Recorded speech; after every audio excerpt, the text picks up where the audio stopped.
So what we can do now is maybe go for a fourth rogue stuff. So in this case, you can have like a better set bonus. So maybe we just get rid of one of the traveler stuff. Okay, so these guys, slime eater plant, just a particularly aggressive plant with no special abilities. That's what I like to hear. Take them down in one turn. Crosshair head, dodge and damage amplification, fang necklace, not using it, and the monarch crown, getting the epic one so we can upgrade them. At the forge, strange corvid, multi-attack 2. After dying, summon a shroomy. So now things are getting better and also worse at the same time. So multi-attack means it's going to deal damage twice the first number, so it's going to deal like 3 damage twice, so we cannot let that happen, so we take it down. He summons a shroomy, which is like a really annoying, kind of like last straw grasping enemy who's trying to take you down in the next turn, but fortunately we took them down with one turn. This guy, humanoid mandrake, thorns 2, so if we hit it we will take 2 damage, of course. After dying, increase the damage of another enemy by humanoid mandrake's damage. So what we do is take down the slime eater, because in this case, if there is no enemy, the damage cannot be increased. So, you know, pretty cool. Hunter knife, not using it at the moment. And here is another big chest. Amulet of regrowth, stolen ring, and horned helmet. Let's reroll. Okay. Doesn't really matter, we just get it. And, you know, getting like a bigger rarity item not necessarily means that we have to change it immediately, because if you have like a really nice crafted situation with like previous rarities, they can have like better stats on the way until you upgrade the higher rarity one to like a next step, so they have like superior stats. Let's just take down this guy, summoning the shroomy, and with the extra swiftness, we are just dealing cool amount of damage. Symbol of the Faceless, 1% lifesteal, 1% enrage. This set is pretty cool, but it's taking down your HP, so we are not built for that at the moment. You know, let's get this guy, and of course, the Mandrake lasts, so it cannot buff.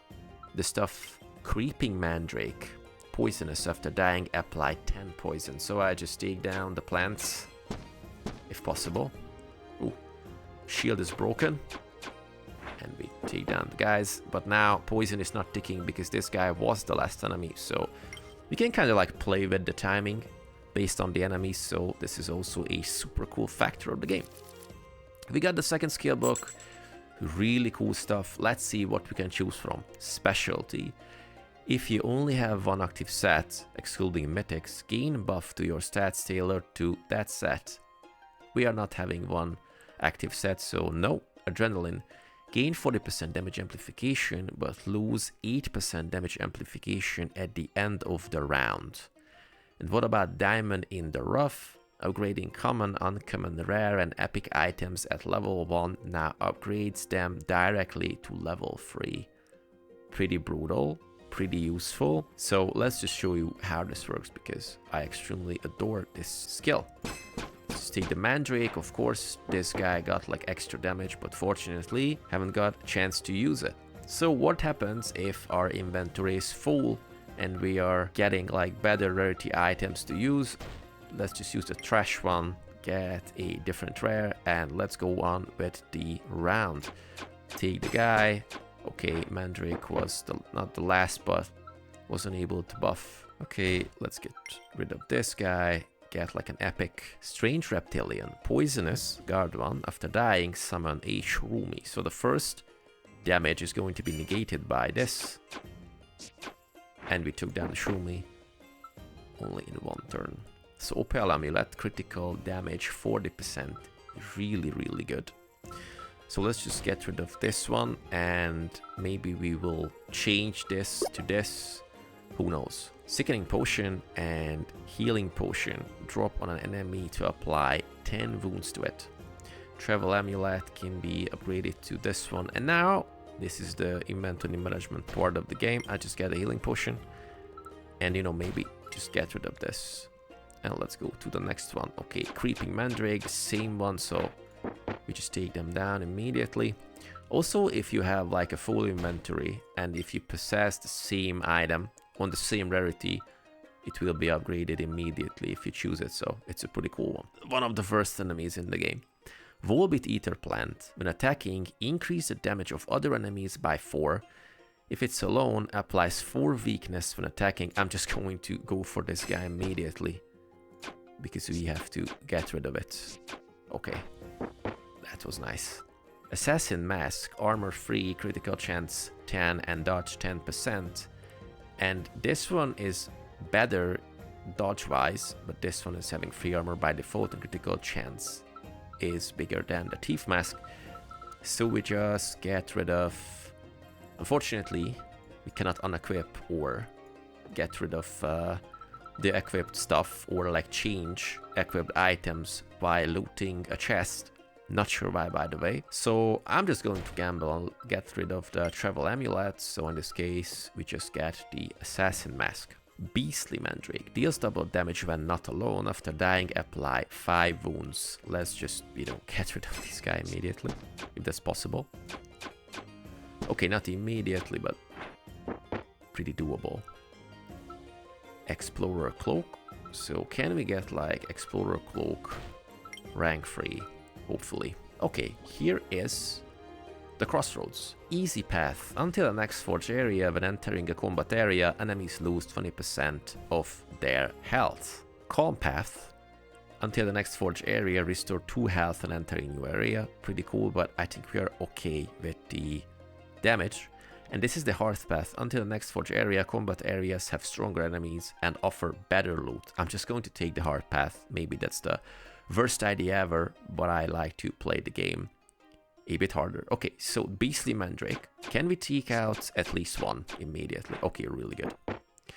Now we apply 10 wounds, so we are receiving extra damage when receiving damage, but fortunately we were able to take them down much faster. Ranger Jerkin, 5 armor, 15 swiftness and 15 dodge, and dodge is 18 here and counterattack is 45, so I'm just going to pass on the Ranger Jerkin on like equipping and get to the symbol of the Faceless. We already know those guys, so let's just go there. Take them down. Shroomy is here. Shroomy is down once again. So we got the Sentient Ring, the Thorny stuff, and the Death Pendants. We are not using any of them, so I just get like an epic loot, and here we go. So now we have to, maybe let's go around the enemy. So let's see, who should we take down first? After dying, increase the damage of another enemy humanoid. Extra damage when not alone, and after dying, summoning a Shroomy. So let's go for the Beastly Mandrake. Pretty good. Guy dealt a bunch of damage to us, unfortunately.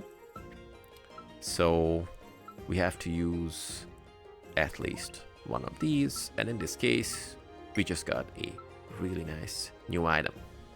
Okay, so HP is fine, so I'm going to upgrade the Dancing Sword so we deal more damage. Here is the Volbit Eater Plant, so let's go try to get rid of it. And in this case, the guy is not buffed anymore. So we got a Fashion, which has real nice swiftness and physical damage, but we're kinda okay with this. So I'm just going to get rid of like the Assassin one, edit here, and we are really close to the Forge. We're not alone, and this one is dying Shroomy Summon, so let's take care of the annoying guy. Oh boy. Let's get a health potion. This one is summoning a Shroomy. Okay, Infiltrator Boots. So maybe it's time to change some of these items to a higher rarity, because in this case we can have like better stuff. So less critical chance but more swiftness and the same amount of armor. So let's see what is going to happen. Maybe let's apply some wounds to this guy, so we can get rid of this guy immediately. So of course, stacking on potions, maybe not the best idea most of the time. So if you're having like troubles, you should use it. So counterattack 40%, but this one is 90% critical damage.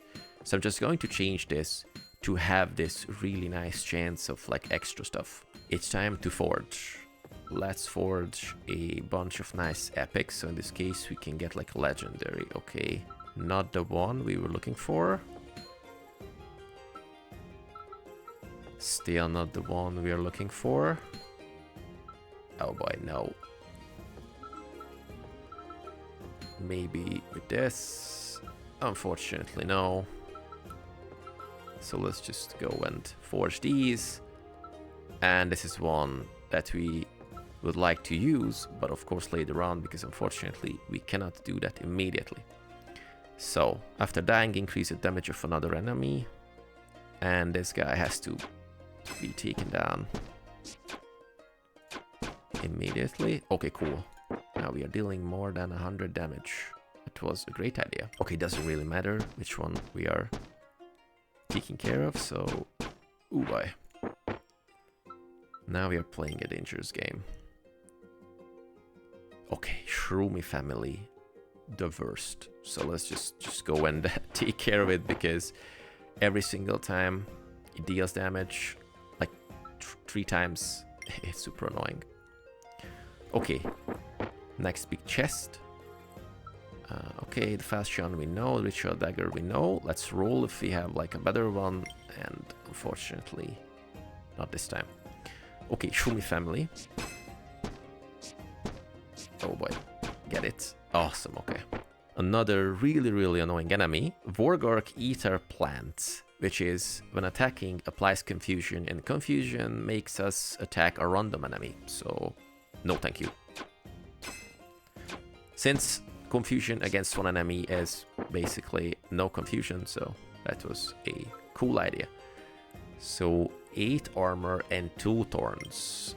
I think we have to change to this one. Of course, we do not have like the rogue stuff at the moment, but I think we need like extra thorns and extra armor, so let's see what happens. Another enemy dies, gain 4 damage, and when not alone deals double damage, so let's get rid of this guy. And we are fine. Oh, and finally, we got 2 potions from the raccoon. After dying, apply 10 poison, so should die at the end. Double damage when not alone. Okay, let's get rid of this guy. Okay, we cannot really do anything else with these guys. Oh, okay, so the counter-attack stuff was extremely powerful in this case. So we were kind of okay. Okay, I'm not going to risk this, so let's just go there and give a toxic one to this guy and try to get rid of it immediately, because confusion is not a fun thing to have with 3 enemies. Cool one. Okay, Spite Graves, upgrade it. We got another forge, so maybe we can have like something better. Unfortunately, no. We are not using this, but maybe some regeneration and thorns would be great. You know, let's just go and upgrade these. No. Bramble Crown. So if we lose, critical chance dodge, thorns, armor, regeneration. You know, let's just put it here. Okay. We are pretty okay. Let's see. Enemy dies, gain 4 damage, so no thank you. We got 6 of those weakened, so we are dealing less damage, but no problem. We got it. Okay. Strange Rhino. At the end of the round, loses 2 damage. After dying, summon a Shroomy. And of course, this guy has, when attacking, increase the damage of the other enemy, so we just hopefully take this guy down. Okay, super cool. And has more armor. Okay, I'm just going to change this one. Let's see what happens. Oh boy, let's go like Woundy. Fortunately, we have the confusion, so we just attack random enemies. Oh boy. Uh-oh. Okay, great. Legionnaire stuff. Okay, we are not using this, so great. HP is fine. I think I'm going to just craft the hammer, so we have like extra stuff later on. And here is the second big boss. We got a giant ether plant. When attacking, apply free wound. Troll ether plant, poisonous, and this is the biggest enemy, the 3 guardians. Okay. Not exactly sure what to do, so let's just apply poison here, and we just, you know, cross fingers and hope that the counter-attack thing will help us.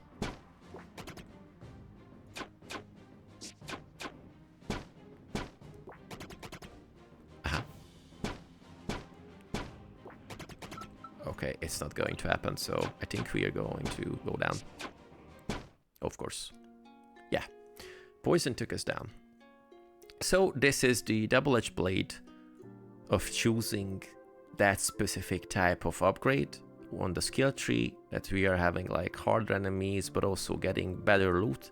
So at the beginning, maybe not the best idea to choose that. It was the second act, the boss of the second act, and there is a third one called On the Way to the Core or something like that. So this is the first video showing you how the main character and default character of Overlooting, Maximilian, plays with that set of like, you know, skill points chosen and these type of like armor sets and armor bonuses going in the background. And of course, if you click new game, there will be like different random skills chosen, so you can choose and go with different types of armor. So as the game stated, there are no 2 similar runs. So Overlooting is a inventory management roguelike game which has a teeny tiny addictiveness to it, and by teeny tiny I mean a lot. So the game will come out on the 1st of September. If you're watching this, I guess it's out. Let me know if you like the game or not. If you like inventory management, roguelike, set management, upgrading stuff, and just, you know, the game has the feeling of, oh, just one more round, Overlooting is going to find a special place in your heart. Thank you very much. I was the Alchemist for today, and I'm seeing you with many awesome indie game gameplays and Overlooting videos very soon. Take care.